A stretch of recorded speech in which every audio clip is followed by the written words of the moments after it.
আমাৰ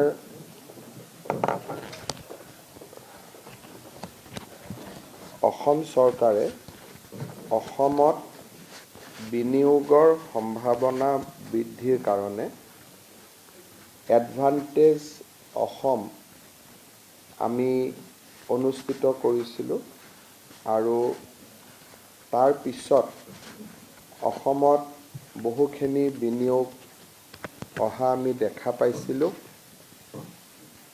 অৱশ্যে কোভিডৰ বাবে আমি যি ধৰণে অসমত বিনিয়োগৰ যিটো ইক'চিষ্টেম এডভান্টেজ ওৱানৰ সময়ত গঢ়ি তোলা হৈছিল তাক আমি যি ধৰণে কেৰি ফৰৱাৰ্ড কৰিব লাগিছিল তাক আমি কেৰি ফৰৱাৰ্ড কৰিব পৰা নাছিলোঁ।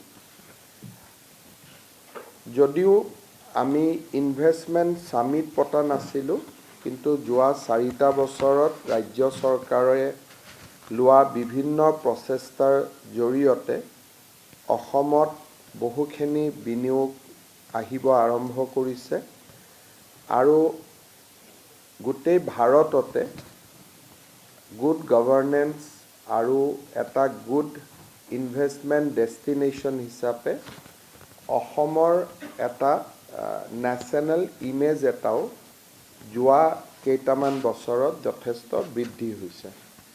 বিশেষকৈ অসমলৈ উভতি অহা শান্তিৰ পৰিৱেশেও আৰু তাৰ লগত এটা আন্দোলন বিবৰ্জিত পৰিৱেশেও অসমৰ প্ৰতি ইনভেষ্টৰসকলৰ ধাউতি যথেষ্টখিনি বৃদ্ধি কৰিছে। এই গোটেইবোৰ সময়ৰ সুবিধা আগত ৰাখি আমি অহা 24 আৰু 25 ফেব্ৰুৱাৰী তাৰিখে এডভান্টেজ অসম তাৰ যিটো দ্বিতীয় সংস্কৰণ সেই দ্বিতীয় সংস্কৰণ আমি গুৱাহাটীত অনুষ্ঠিত কৰিব বিচাৰিছোঁ আৰু এই দ্বিতীয় সংস্কৰণটোৰ আমি নাম দিছোঁ advantage Assam 2.0 investment and infrastructure summit 2025। দুদিনীয়াকৈ অনুষ্ঠিত হ'বলগীয়া এই ইনভেষ্টমেণ্ট সামিটৰ শুভ উদ্বোধন প্ৰধানমন্ত্ৰী নৰেন্দ্ৰ মোদী ডাঙৰীয়াই কৰিব আৰু তেখেতে ইতিমধ্যে আমাক তাৰ বাবে কনচেণ্ট দিছে। ইয়াৰ সামৰণি বা ভেলিডেটৰী ছেশ্যনৰ বাবে আমি বিত্তমন্ত্ৰী নিৰ্মলা সীতাৰমণ ডাঙৰীয়ানীক ৰিকুৱেষ্ট কৰিম। তেখেতক মই এতিয়ালৈকে কথা পতা নাই, কিন্তু মই আশা কৰোঁ যিহেতু 25 ফেব্ৰুৱাৰীলৈকে সময় আছে আৰু তেতিয়ালৈকে ইউনিয়ন বাজেটো হৈ যাব, তেখেতে আমাৰ নিমন্ত্ৰণ নিশ্চয় ৰক্ষা কৰিব।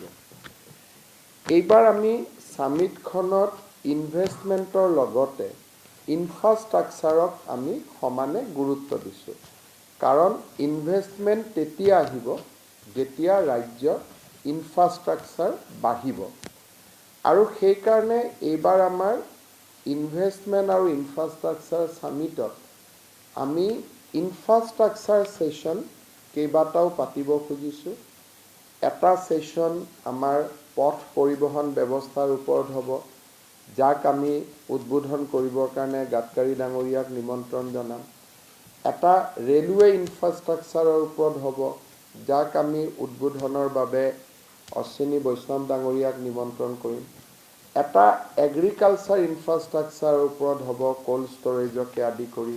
তাৰ বাবে আমি কেন্দ্ৰীয় মন্ত্ৰী শিৱৰাজ সিং চৌহানক আমি আমন্ত্ৰণ জনাম আৰু ঠিক সেইধৰণে এটা চিভিল এভিয়েশ্যনৰ ওপৰত, তাৰ কাৰণে আমি চিভিল এভিয়েশ্যনৰ কেন্দ্ৰীয় মন্ত্ৰী ডাঙৰীয়া আমি নিমন্ত্ৰণ কৰিম। আৰু এটা হৈছে ইণ্ডাষ্ট্ৰিয়েল ইনভেষ্টমেণ্ট, বিভিন্ন ইণ্ডাষ্ট্ৰিয়েল পাৰ্কছ আদি অসমত আমি কেনেকৈ এক্সপাণ্ড কৰিব পাৰোঁ। এইকেইটাৰ উপৰিও অসমৰ হাইড্ৰ'কাৰ্বন, ই এটা পুৰণা আমাৰ ছেক্টৰ য'ত অসমৰ যথেষ্ট অৱদান আছে। এটা ছেশ্যন আমাৰ হাইড্ৰ'কাৰ্বন ইণ্ডাষ্ট্ৰীৰ ওপৰত হ'ব আৰু এই ধৰণে এইবাৰ আমি ইনভেষ্টমেণ্ট আৰু ইনফ্ৰাষ্ট্ৰাকচাৰ দুয়োটাকে সন্নিৱিষ্ট কৰি এডভান্টেজ আছাম দ্বিতীয় সংস্কৰণখন আমি পাতিবলৈ সিদ্ধান্ত গ্ৰহণ কৰিছোঁ। অসমৰ বাবে বিশেষকৈ আমাৰ যেতিয়াৰ পৰা ৰাজ্যত ছেমি কণ্ডাক্টৰ ইণ্ডাষ্ট্ৰী প্ৰতিষ্ঠা হোৱাৰ কথা আগবাঢ়িলে, তেতিয়াৰ পৰাই ৰাজ্যখনক লৈ বহুতো উদ্যোগ প্ৰতিষ্ঠানে বিভিন্ন ধৰণে বিভিন্ন অনুসন্ধান কৰি আহিছে আৰু তাৰ লগতে ভাৰত চৰকাৰৰো অহা ৩টা বছৰত যিমানবিলাক অসমত ইনভেষ্টমেণ্ট কৰাৰ সম্ভাৱনা আছে বা আমি প্ৰচেষ্টা কৰিলে ইনভেষ্টমেণ্ট হ'ব, তাৰো আমি সম্ভাৱনা আমি কি ধৰণে আমি তাক খৰতকীয়া বা তাক আমি ধৰাতলত আনিব পাৰোঁ, তাৰ বাবে আমি প্ৰচেষ্টা কৰিম।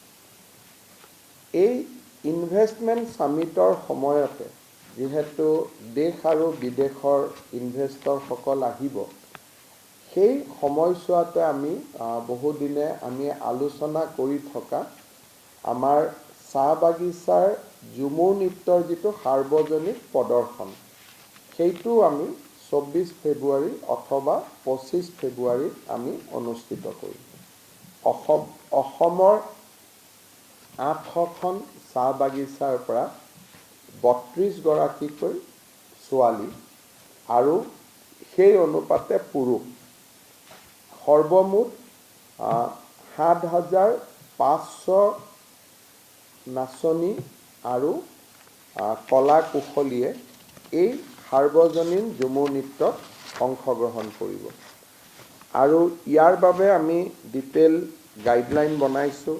Master trainer workshop, LAC level workshop, district level performance, তাৰপিছত তেওঁলোক গুৱাহাটীলৈ অহা, তেওঁলোকৰ ৰিহাৰ্চেল আৰু ফাইনেলি 24 অথবা 25 তাৰিখে সেই ইনভেষ্টৰসকলে যাতে অসমৰ বাৰে ৰহণীয়া সংস্কৃতিৰ এটা ঝলক বা আমাৰ চাহ বাগিচাৰ গোটেই ঝুমুৰ নৃত্যৰ বিষয়ে দেখা পায়, সেইবাবে আমি এই ইনভেষ্টৰ সামিটৰ লগতে ৰজিতা খুৱাই আমি ঝুমুৰ নৃত্যৰ সাৰ্বজনিক যিটো প্ৰদৰ্শন, তাকো আমি কৰিবৰ বাবে সিদ্ধান্ত লৈছোঁ। তৃতীয়তে, ইনভেষ্টমেণ্ট সামিট এইবাৰ আমি বহুত ব্যয়বহুল কৰিব খোজা নাই। আমাৰ চৰকাৰৰ 3টা প্ৰতিনিধি দল 3টা ছেগমেণ্টত 3খন বিদেশী ৰাষ্ট্ৰলৈকে, ছিংগাপুৰ আৰু জাপানলৈকে এটা প্ৰতিনিধি দল, এটা প্ৰতিনিধি দল আমেৰিকা, এটা প্ৰতিনিধি দল ইউনাইটেড কিংডম আৰু ইয়াৰ যিকোনো এটা প্ৰতিনিধি দলে যাওঁতে ডুবাই। অৰ্থাৎ আমি বহুত বেছি 16-20খন দেশত আমি যাব খোজা নাই, যাতে অলপ গোটেই ব্যৱস্থাটো সংকুচিত হ'ব পাৰে। সেইকাৰণে আমি এটা প্ৰতিনিধি দল ছিংগাপুৰ, জাপান, এটা প্ৰতিনিধি দল আমেৰিকা যুক্তৰাষ্ট্ৰ, এটা প্ৰতিনিধি দল ইউনাইটেড কিংডম আৰু ইয়াৰ যিকোনো এটা প্ৰতিনিধি দলে ডুবাইত অন দ্য ৱে আমাৰ ৰোড শ্ব' তেওঁলোকে কৰিব। আৰু দেশৰ আমি গোটেইকেইখন মেট্ৰপলিটন, বিশেষকৈ মুম্বাই, নতুন দিল্লী, হায়দৰাবাদ, বেংগলোৰ, চেন্নাই, আহমেদাবাদ আৰু কেলকাতা, এই 6খন জেগাত আমি অসমৰ ইনভেষ্টমেণ্ট সামিটৰ ওপৰত আমি 6খন ৰোড শ্ব' কৰিম, যাতে লিমিটেড হয় আৰু থিম অৰিয়েণ্টেড হয়। আৰু ইয়াৰ লগতে যিহেতু আমি ইনফ্ৰাষ্ট্ৰাকচাৰৰ কথা আলোচনা কৰিছোঁ, ইয়াৰ মাজতে আমি ভূটানলৈকেও যাম, কাৰণ আমি কেইবাটাও টেকনিকেল ৱৰ্কশ্বপত আমি দেখা পাইছোঁ যে ভূটানৰ পৰা নামি অহা পানীক আমি অসমৰ জলসিঞ্চন আৰু জল যোগান, এই 2টা কামত আমি খুব ধুনীয়াকৈ ব্যৱহাৰ কৰিব পাৰোঁ। ওদালগুৰি জিলাৰ বহুকেইটা স্থানত আমি ভূটানৰ পৰা নামি অহা পানীৰে জল জীৱন মিছন আঁচনি আমি কৰিব পাৰিছোঁ। ইয়াৰ পিছত আমি ইয়াক টেকনিক্যালি এছেছ কৰোঁতে আমি দেখা পাইছোঁ যে ভূটানৰ পৰা নামি অহা পানীক আমি যদি জলসিঞ্চনৰ কামত ব্যৱহাৰ কৰিব পাৰোঁ তেতিয়াহ'লে বছৰটোৰ আটাইকেইটা মাহতে নামনি অসম আৰু বিশেষকৈ বিটিআৰ অঞ্চলৰ খেতিপথাৰসমূহত পানী আমি 365 দিনে আমি ৰাখিব পাৰিম। আমাৰ জান-জুৰিসমূহ শুকাই যায় যদিও ভূটানৰ জান-জুৰিসমূহ শুকাই নাযায়, সেইকাৰণে ভূটানৰ পৰা ইয়াত কিবা বিনিয়োগ আহিব তাক আশা কৰি নহয়, কিন্তু ভূটানৰ প্ৰাকৃতিক সম্পদক অযথা এনেই অসমলৈকে অহাৰ পৰিৱৰ্তে বা পানী এনে আহিলে আমাক ইয়াত বানপানী কৰিলে তাৰ পৰিৱৰ্তে আমি ইয়াক গঠনমূলক কামত ব্যৱহাৰ কৰিব পাৰোঁ নেকি, তাৰ বিষয়েও ইনভেষ্টমেণ্ট সামিটৰ ৰজিতা খুৱাই আমাৰ এটা প্ৰতিনিধি দল ভূটানতো যাব আৰু ভূটান চৰকাৰৰ লগতো আলাপ আলোচনা কৰিব। সেইবাবে আমাৰ কাৰণে ফেব্ৰুৱাৰী মাহ যথেষ্ট এক্সাইটিং হ'ব আৰু আমি ফেব্ৰুৱাৰী মাহৰ আগতেই বিশেষকৈ ফেব্ৰুৱাৰী 12 বা 13 তাৰিখৰ ভিতৰত আমি পঞ্চায়ত নিৰ্বাচনো আমি সামৰণি মাৰিব খুজিছোঁ, যাতে জানুৱাৰী মাহত আমি পঞ্চায়ত ইলেকশ্যনৰ নটিফিকেশ্যন দিব পাৰোঁ আৰু ফেব্ৰুৱাৰী 10 তাৰিখৰ আগতে আমি পঞ্চায়ত ইলেকশ্যন আমি সামৰণি মাৰিব পাৰোঁ। ইয়াৰ মাজতে ফেব্ৰুৱাৰীত অসম বিধানসভাৰ অধিৱেশনো হ'ব। এইবাৰ অসম চৰকাৰৰ আমি এটা সিদ্ধান্ত লৈছোঁ যে এইবাৰ বিধানসভাৰ যিখন বাজেট অধিৱেশন তাৰ এটা সেশন বা এদিন আমি কোকৰাঝাৰত কৰিব পাৰোঁ নেকি, কিন্তু তাত ৰাতি নাথাকি ৰাতিপুৱা গৈ গধূলি গুচি অহা, যাতে বহুত বেছি খা খৰচ কৰিব নালাগে, এটা মিতব্যয়িতাৰ মাজেৰে আমি কৰিব পাৰোঁ নেকি, যে আমাৰ বিত্তমন্ত্ৰীৰ বাজেটখন আমি কোকৰাঝাৰত কৰিব পাৰোঁ নেকি, যিহেতু দিনটো বছৰটোৰ প্ৰথম সেশন হ'লে আমাৰ বাজেট পঢ়াৰ আগতে গভৰ্ণৰ এড্ৰেছ হয়, কিন্তু যদি এপ্ৰিলত সেশন নহয় ফেব্ৰুৱাৰীত হয় তেতিয়াহ'লে সেইটো ফাৰ্ষ্ট সেশন বছৰৰ প্ৰথম সেশন বুলি ধৰা নাযায়।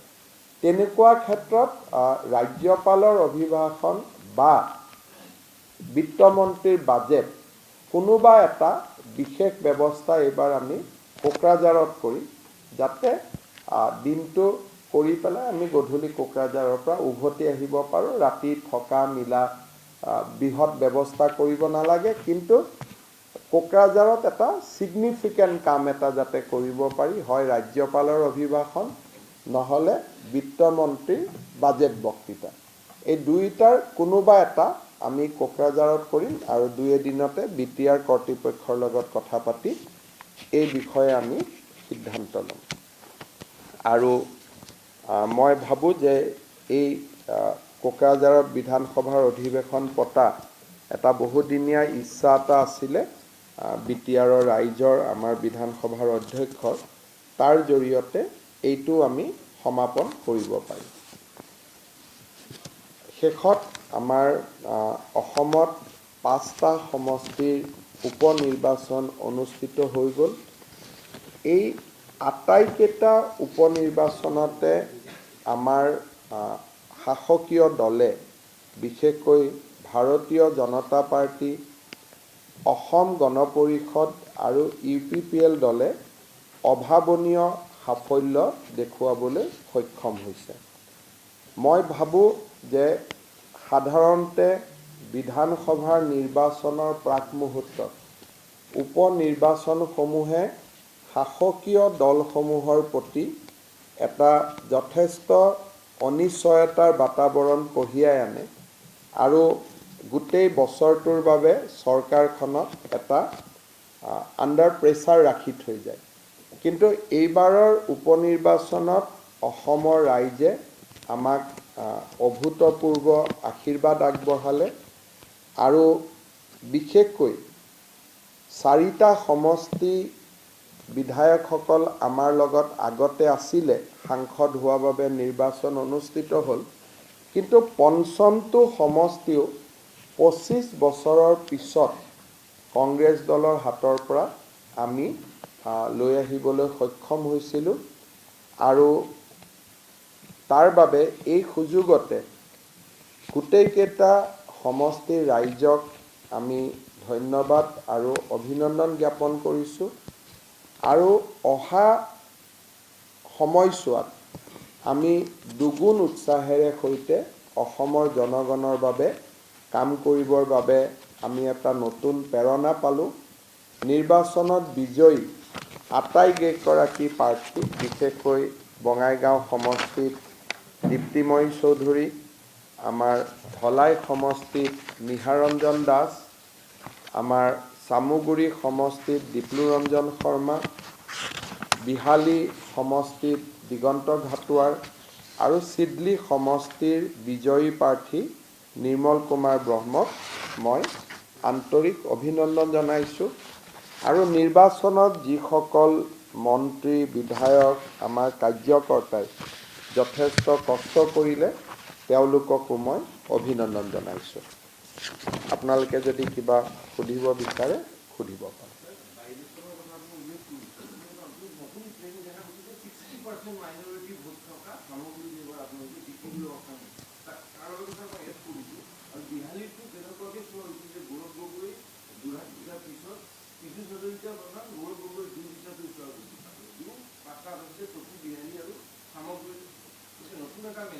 চাওক, মই ভাবোঁ যে অসমৰ মিডিয়াই বিহালীৰ ওপৰত বেছিকৈ চকু দি ধলাই, চিডলি আৰু বঙাইগাঁৱৰ ওপৰত চকু নিদি অসমৰ মিডিয়াই অলপ পাৰ্চিয়েলিটি কৰিছিলে। গোটেইকেইটা সমষ্টিতে ইলেকশ্যন হৈছিলে, গতিকে ধলাইৰ বিষয়েও লিখিব লাগিছিলে, অসমৰ মিডিয়াই বঙাইগাঁৱৰ বিষয়েও লিখিব লাগিছিলে, অসমৰ মিডিয়াই চিডলিৰ বিষয়ে লিখিব লাগিছিল। মিডিয়া পঢ়ি মোৰ যোৱা এমাহ এনেকুৱা লাগিছিল যে অসমৰ বাতৰি কাকত আৰু টিভিবিলাক চিডলি, বঙাইগাঁও আৰু ধলাইৰ মানুহে নাচায় নেকি? 5টা সমষ্টিত ইলেকশ্যন হৈছে, ৰিডাৰটো চবতে আছে, ভিউৱাৰ চবতে আছে। গতিকে এটা চামুগুৰিটো মই বুজি পাওঁ, বাকী বিহালীত নৰ্মেল ইলেকশ্যনে আছিলে। গতিকে মই ভাবোঁ যে ক'ৰবাত নহয় ক'ৰবাত অসমৰ সাংবাদিকসকল সাধাৰণ পৰিয়ালৰ পৰা উঠি অহা ব্যক্তি। আমি যদি সাধাৰণ পৰিয়ালৰ পৰা উঠি অহা ব্যক্তিসকলৰ নীলা তেজৰ প্ৰতি দুৰ্বলতা হয়, তেতিয়াহ'লে ই সমাজৰ কাৰণে অশনি সংকট। ৰাজতন্ত্ৰটো কেতিয়াবাই শেষ হৈ গ'ল নহয়। গতিকে এতিয়া যদি আমি ৰাজতন্ত্ৰক বিশ্বাস কৰোঁ, তেতিয়াহ'লে আৰু আমি যদি তাৰ চিকাৰ হৈ যাওঁ, সি গণতন্ত্ৰৰ বাবে এটা দুৰ্বল সংকেত। মই ইমানটো ক'লোঁ যে অসমত 2টা ডিজিটেল মিডিয়া আছে। ডিজিটেল মিডিয়াত যদি কোনোবাই পোষ্ট কৰে ৰাজ পৰিয়ালৰ বিপক্ষে, এডমিনিষ্ট্ৰেটৰে কমেণ্টবিলাক মচি দিয়ে। মিডিয়াত ইমান ডাঙৰ ঘটনা কেতিয়াও হোৱা নাছিল যে আজি যদি ৰাজ পৰিয়ালৰ বিপক্ষে আপুনি যদি কমেণ্ট দিয়ে, কমেণ্টবোৰ এডমিনিষ্ট্ৰেটৰে ডিলিট কৰি দিয়ে, মানুহক কমেণ্টখিনিও পঢ়িব নিদিয়ে। 2টা ডিজিটেল মিডিয়া মই যোৱা এমাহত লক্ষ্য কৰি আছোঁ। সেইকাৰণে মই ভাবোঁ যে বিহালীৰ ইলেকশ্যনৰ তাৎপৰ্য ধলাই, চিডলি আৰু বঙাইগাঁৱৰ সমানেই আছিলে।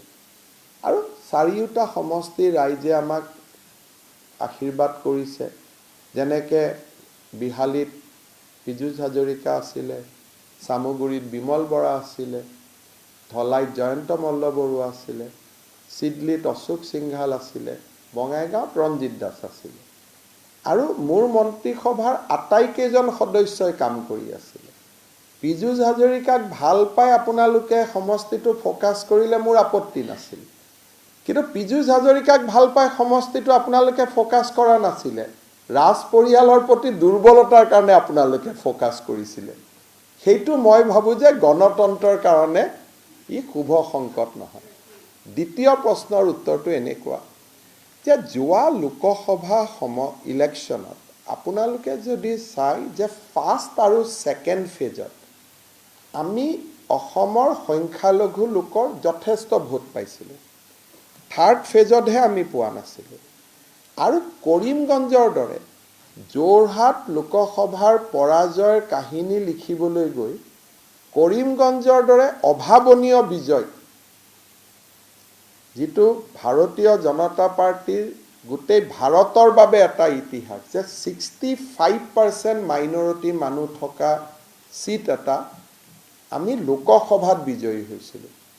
কিন্তু যোৰহাটৰ বিজয়ৰ কথা লিখিবলৈ গৈ কৰিমগঞ্জৰ কথাটো চবেই আণ্ডাৰ প্লে কৰি পেলালে। চামুগুৰি তাৰ ৰিপিট হৈছে। যেতিয়া আপোনালোকে এটা বস্তু প্ৰিন্সিপল ঠিক কৰি লয় যে appeasement to none, justice to all, যে আমি তুষ্টিকৰণ কাকো নকৰোঁ, ন্যায় আমি সকলোকে দিম। অৰ্থাৎ আজি যদি আপোনালোকে চায়, চামুগুৰি সমষ্টিয়ে সিমানেই অৰুণোদয় পায় যিমান জালুকবাৰী সমষ্টিয়ে পায়। চামুগুৰি সমষ্টিয়ে সিমানেই মুখ্যমন্ত্ৰীৰ উদ্যমিতা আঁচনি পায় যিমান জালুকবাৰী সমষ্টিয়ে পায়। চামুগুৰি সমষ্টিয়ে সিমানেই বছৰত ৰাস্তা পায় যিমান জালুকবাৰীয়ে পায়, হাইৱেখিনি বাদ দিয়ক। চামুগুৰি সমষ্টিয়ে সিমানেই নিযুত মইনা পায় যিমান জালুকবাৰীয়ে পায়। অৰ্থাৎ সবকে সাথ সবকে বিকাশ, আমি সেই নীতিটোত নিৰন্তৰভাৱে থিয় হৈ আছোঁ।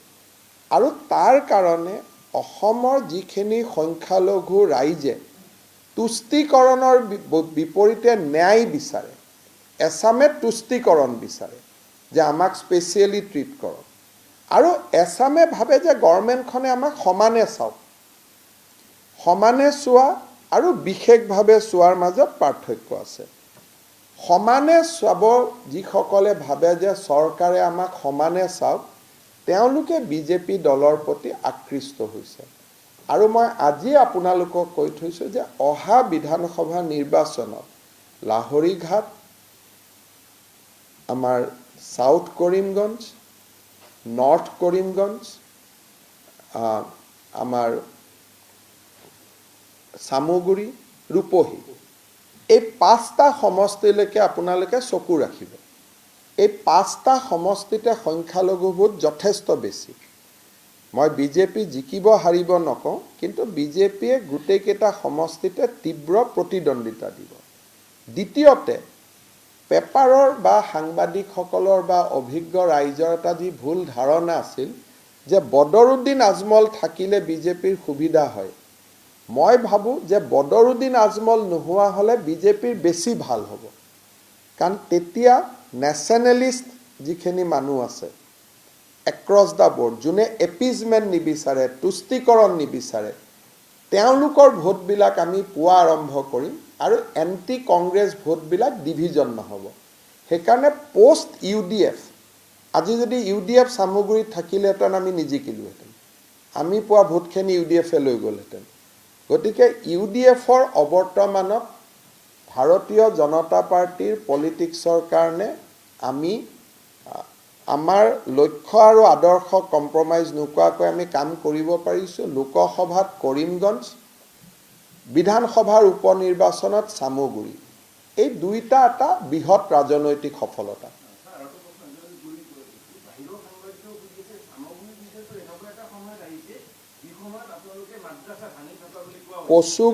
কচুক আমাৰ গুৱাহাটীত যেতিয়া কচুতলিত এভিকশ্যন হৈ আছে, তেতিয়া আমি চামুগুৰিত ইলেকশ্যন জিকিছোঁ। তাৰমানে appeasement to none, justice to all. একেটা সময়তে কিন্তু চামুগুৰিৰ ছোৱালীয়ে নিযুত মইনাও পাইছে। আমি যেনেকৈ নিযুত মইনা পাইছোঁ, তেওঁলোকেও নিযুত মইনা পাইছে। অৰ্থাৎ চৰকাৰখনে সকলোকে যে সমানে চায় আৰু তুষ্টিকৰণ নকৰে, সেনেকুৱা এটা পৰিৱেশতো আমি চামুগুৰি জিকিছোঁ। আৰু যোৱা বছৰো যদি আপোনালোকে কৰিমগঞ্জ ইলেকশ্যনৰ ৰিজাল্ট চাই, আমি কাজিৰঙাত হোৱা ব্যাপক উচ্ছেদৰ পিছত আমি তাত ইলেকশ্যন জিকিছিলোঁ। উইদাউট কম্প্ৰমাইজিং আৱাৰ পলিচি, আমি এটা নতুন জাগাত আমি কাম কৰিব পাৰিছোঁ। Sir, the Samoguri victory has been big for the BJP. Will the BJP now focus on the more minority areas in the coming election? Our focus is always on the minority votes. but with the principle, appeasement to none, justice to all. And that's the reflection of Sabka Saath, Sabka Vikas. So we will continue to go to the minority area seeking votes, but with a clear notion that we are not here to appease you, but we are here to provide you justice. So we own Karimganj, which was in my assessment, this was the best result and the critical result, because in the context of Assam, nobody can expect that Assam BJP will win a MP seat where 65% people are from a religious minority. Same thing we have repeated in Samoguri. And in next assembly election, we are going to repeat in at least 5 constituencies. So I have my pathway already defined. I know where to go and which constituency to go. But all over Assam we cannot go. Situation is not correct right now. But I have outlined North Karimganj, South Karimganj, Lahori Ghat, Rupohi and Samoguri will be our focus area. Sir, so one question is that 5 out of 5 for NDA in Northeast. How are you looking at the overall results of NDA in Northeast? No, you see that in Meghalaya also, Conrad Sangma's party has won. In the backdrop of Lok Sabha election, where we have almost routed in Meghalaya, I believe it is a good comeback. So far as Assam is concerned, we have maintained our winning this marathon or winning sprint, we continue. And I am sure that this result has given a big boost on the eve of assembly election, because 2026 April will be the assembly election in Assam, and after this there will be no by-election. So this was perhaps the last election, unless something happened in next 2 or 3 months, and this was the last by-election, and it has given a big boost to the party.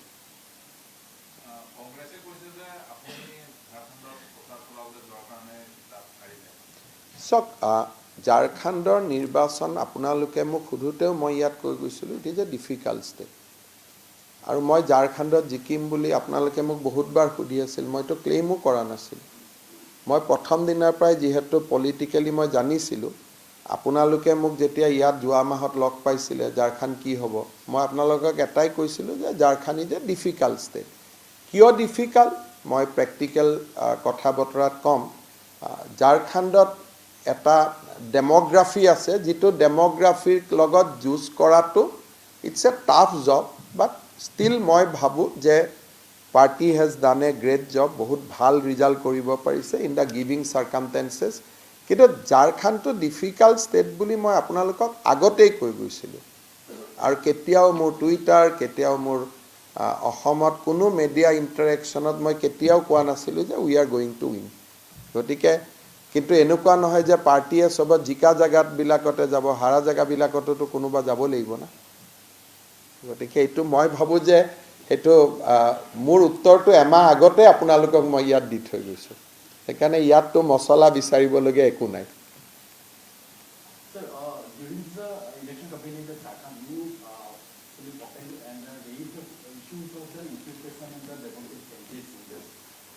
Do you think that this government, the MM and the Congress coalition, will take up this issue seriously? Today also I have uploaded a video in my Twitter, and ANI has already taken it on board. Clearly I have said that detecting infiltrators is a constitutional responsibility. So we must, whoever is the government on that day, whether it is a BJP, Congress, JMM, AGP, whoever, they have to go after the infiltrators. That is the constitutional mandate. Now, who will go how much, that depends on the political will of the government. So I do not want to prejudge, but this is a need of hour, and I believe that the new government will take up the issue. But being the CM of Assam, I should not comment on other state. As long as I was in charge of BJP, I used to comment. but the moment I cease to be the in charge, so I think I should not go beyond a point on the issue of another state. In Manipur also I maintained that decorum. So I think I need to maintain that decorum in case of any other state. The way we don't want anybody to comment on Assam, we should not also comment on other state until and unless it is necessary. However, I am of the opinion that no government should compromise with the infiltrators. And if anybody goes to compromise, the end result will be that the demography of that state will change and it will impact also on the country.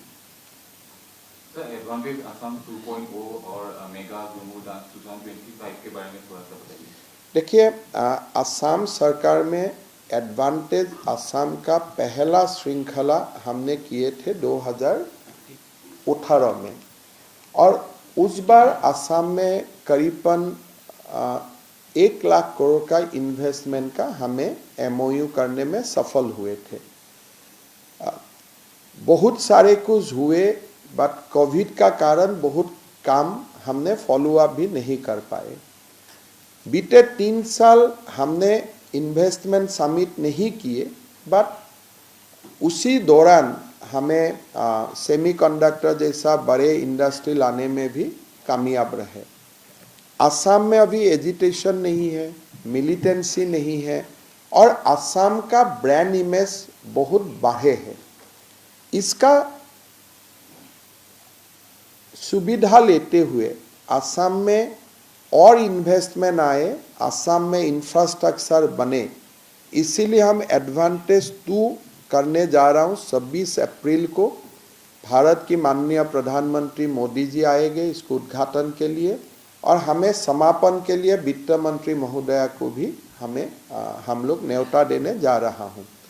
Bharat का बड़े उद्योगपतियों को भी हम लोग invite करूँगा, देश का, असम का, विदेश का उद्योगपतियों को भी हम आमंत्रण करूँगा, और बाकी कोई सारे देश का एम्बेसडर्स को भी हम बुलाने का कोशिश करूँगा.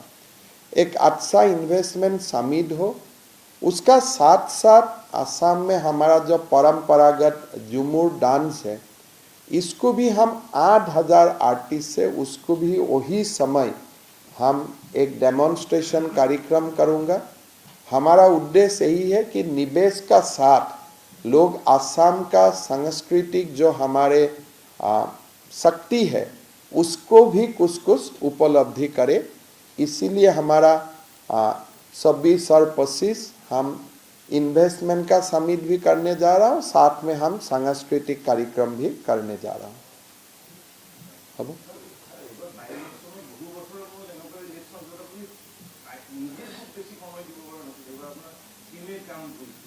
सब লোকসভা ইলেকশনতো মই সিমানেই সময় দিছিলোঁ.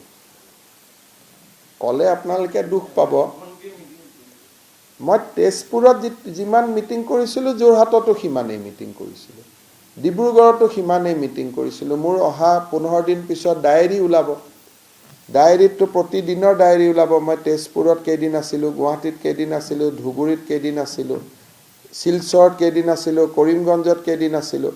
আপোনালোকে এনেকুৱা সেইটো সময়ত বনাই পেলালে যেন মই এজিত যোৰহাটতে কেম্প কৰি আছিলোঁ. এতিয়া মোৰ ডায়েৰী ওলাব, প্ৰতিটো দিন আপোনালোকে দেখা পাব. সকলো জায়গাতে মোৰ ষ্টেণ্ডাৰ্ড প্ৰেক্টিছ যে লোকসভাত মই প্ৰত্যেকটো বিধানসভা সমষ্টিত এখনকৈ মিটিং কৰোঁ. মই সেইটোৱে কৰিছোঁ.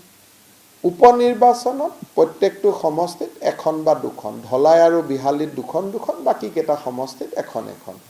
যিটো সদায় মই কৰোঁ মই সেইটোকে কৰিছোঁ, তাত ক'তো ব্যতিক্ৰম নাই. মই কোনো মন্ত্ৰী থাকোঁতে মানে ঢেকীয়াজুলি বাই ইলেকশ্যন কংগ্ৰেছৰ সময়ত, আজি যেনেকৈ পীযুষ হাজৰিকা, জয়ন্ত মল্ল বৰুৱা, ৰঞ্জিত দাস দায়িত্বত আছিলে, দায়িত্বত থাকিলে মাহটো তাত থাকিব লাগে. মই সৰুতে ঢেকীয়াজুলিত আছিলোঁগৈ, কিন্তু এতিয়াতো সেইটো সময় নহয়. মুখ্যমন্ত্ৰী হ'লে এটা জেগাততো বহি থাকিব নোৱাৰি, কিন্তু কাৰোবাৰ সময় আছে, কোনোবা বহি থাকিবগৈ, বেলেগ কথা. কিন্তু লোকসভা ইলেকশ্যনতো আপোনালোকে চাব, সেই কলে আমাৰ বেলেগ বেলেগ ধৰণৰ মিনিং উলিয়াই কাৰণে মই আজিকালি কম কৰি কথা কৈ থাকোঁ.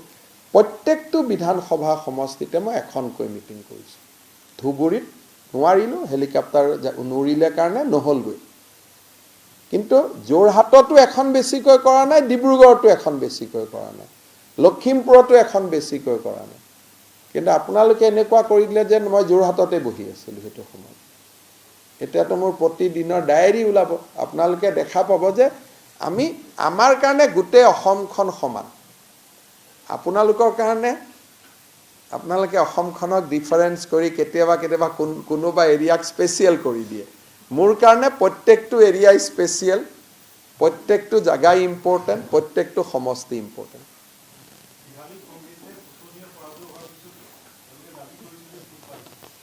চক এনেকুৱা কথা, ইলেকশ্যনৰ ৰিজাল্টৰ পিছত জিকা হাৰাটোৱে হয়। আপুনি জিকিলে বা হাৰিলে, তাৰ আৰু বেলেগ এতিয়া মই ঝাৰখণ্ডক লৈ 10টা কথা ক'ব গ'লে কেনেকৈ হ'ব। হাৰিছোঁ, ৰাতিপুৱাই মই টুইট কৰি দিছোঁ যে আই একচেপ্টেড দ্য ডিফিট এণ্ড বাও বিফৰ দ্য পিপলছ মেণ্ডেট। চ' যিসকলে নিজকে প্ৰজাতকৈ ওপৰ বুলি ভাবে, তেওঁলোকে ইমান ভোট পালোঁ, ইমান নাই পোৱা, ইমান পোৱা, মুঠতে যেনে তেনে মই হাৰা নাই সেইটো প্ৰমাণ কৰিব চেষ্টা কৰে। সেইটো হ'ল এটা ৰাজকীয় ফিলিংছ যে মোক ক'তো হৰুৱাব নোৱাৰে, হাৰাৰ মাজতো মই জিকিছোঁ। কিন্তু আজি মই এটা নিজে টুইট কৰিছোঁ যে हम असफल हुए और असफलता ही हमारे सफलता का आगे में बुनियाद होगे। लेकिन মই এইটো কোৱা নাই নে মই তাতো সফল হৈছোঁ, মই কেম্পেইন কৰা চিটকেইটাত জিকিছে, মই অমুক কৰা জিকিছে, তেনেকৈ ময়ো ঝাৰখণ্ডত ক'ব পাৰোঁ যে মই অমুক কৰিছিলোঁ, গোটেইকেইটাতে মোৰ ভাল হৈছে। It is not the way. যি ৰিজাল্ট আহিছে উইথ গ্ৰেচফুলি আমি একচেপ্ট কৰি ল'ব লাগে। তাতে আৰু পাৰ্চেণ্টেজ গোটালে কোনোবাই ক'ব পুলিং পাৰ্চেণ্টেজো কম হৈছিল, কোনোবাই ক'ব যে আপোনাৰ নিজৰ কেণ্ডিডেটে নাছিল, ৰাতি ৰাতি আপুনি বিজেপিৰ পৰা কেণ্ডিডেট হাইজেক কৰি লৈ গৈছিলে, আৰু 10জনে 10টা কথা ক'ব ন। কংগ্ৰেছৰ কেণ্ডিডেটজনে পোৱা ভোটকেইটাওতো বিজেপিৰে ভোট, মই যদি আৰ্গুমেণ্ট কৰোঁ, কাৰণ তেওঁ আগদিনাখনলৈকেতো বিজেপিতে আছিলে। চবেই চব আৰ্গুমেণ্ট কৰিব পাৰে, কিন্তু তেওঁলোককে ভাল ৰাজনীতিবিদ বুলি কোৱা হয় যোনে পৰাজয় দ্বিধাহীনভাৱে স্বীকাৰ কৰি লয় যে আমি হাৰিলোঁ, ভুল ত্ৰুটি আছিল, অহাবাৰ ভুল ত্ৰুটি শুধৰাই ল'ম। Those who bow before the people they are the best politician in my eyes. তাত আৰু যুক্তিতৰ্ক দি লাভ নাই, আৰু যুক্তিতৰ্ক কৰি থাকিলে মানুহে বেয়াহে পায়। হাৰিলোঁ, হাৰিছোঁ, অহাবাৰ জিকিম।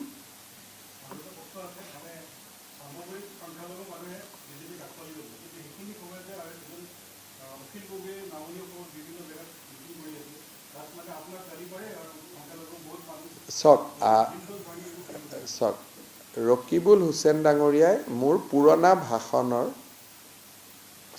ভিডিঅ' স্ক্ৰীন বনাইছিল চামুগুৰিত, আৰু মই যেতিয়া চামুগুৰিত ভাষণ দিব গৈছিলোঁ মই এটাই কৈছিলোঁ যে প্ৰত্যেকটো ভাষণেই মই দিয়া,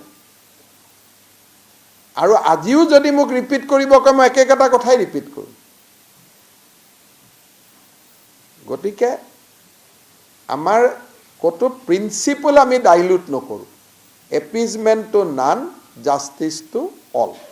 গতিকে প্ৰিন্সিপল ডাইলুট নকৰা মানুহক দেৰি হ'লেও মানুহে ভোট দিয়ে। আৰু কোনোবাই যদি চাব খোজে ব্যক্তিগত জনপ্ৰিয়তাটো এনেকৈ জুখি কৰিব পাৰি, কিন্তু আমিতো পাৰ্টিৰ হৈ কথা ক'ম নহয়। আৰু যি অখিল গগৈ ডাঙৰীয়াৰ কথা কৈছে, তেওঁতো ইলেকশ্যন খেলিব যোৱা নাই, তেওঁ প্ৰেছাৰ ক্ৰিয়েট কৰিব গৈছে কংগ্ৰেছক যাতে অহা ইলেকশ্যনত বেছি ছিট পাওঁ। সেইকাৰণে আমাৰ শুভেচ্ছা আছে। গতিকে এইবিলাক বহুত ছিৰিয়াছ মিটিংছ নহয়, এইবিলাক হৈছে প্ৰেছাৰ টেকটিক্স। নহ'লে আৰু কোনোবা মানুহে বিহালী ধাবাত মাতে নেকি? মানুহক অপমান কৰাটোতো এটা লেভেল আছে। এইটো ৰজাৰ পুতেকেহে ক'ব পাৰে মানুহক যে বিহালীৰ ধাবাত আহি পলিটিকেল ডিছকাশ্যন কৰক। এইটো যদি কোনোবা এজন ৰজাৰ ল'ৰা নহ'লহেঁতেন, সাধাৰণ পলিটিচিয়ানে এইটো শব্দ ক'বই নোৱাৰে যে ছিৰিয়াছ ডিছকাশ্যন আহি ধাবাত কৰকহি বুলি। সেইটো কোনে ক'ব পাৰে? যেতিয়া এটা ৰজাৰ মেণ্টেলিটি এটা থাকে। আৰু আমিতো এইবিলাক কথা জীৱনতো মুখেদি নোলায়ে, আমিতো বহুত পিছে পিছে থাকোঁ, দূৰে দূৰে থাকোঁ। আৰু মইতো আপোনালোককো ক'ম যে সাধাৰণ পৰিয়ালৰ পৰা অহা মানুহ, সাধাৰণ পৰিয়ালৰ পৰা অহা নেতাবিলাকক ফ'কাছ কৰক। অখিল গগৈকো কৰিলে কোনো আপত্তি নাই, সাধাৰণ পৰিয়ালৰ পৰা অহা। লুৰিণ গগৈকো কৰক, সাধাৰণ পৰিয়ালৰ পৰা অহা। ভূপেন বৰাকো কৰক, সাধাৰণ পৰিয়ালৰ পৰা যি পাৰ্টীয়ে নহওক, কিন্তু নিজে আমি য'ৰ পৰা আহিছোঁ আমি আমাৰ আইডেণ্টিটিটো এৰি দিব নালাগে। আমাৰ কালেক্টিভ আইডেণ্টিটিটো হৈছে আমাৰ দেউতা সাধাৰণ ঘৰ আছিল, সেই কালেক্টিভ আইডেণ্টিটিটো আমি এৰি দিব নালাগে, কোনেও এৰি দিব নালাগে। সেইকাৰণে মইতো ৰজা তজা আহিলে ওচৰতো গৈ নাচাওঁগৈ, দূৰে দূৰে থাকোঁ। হ'ব?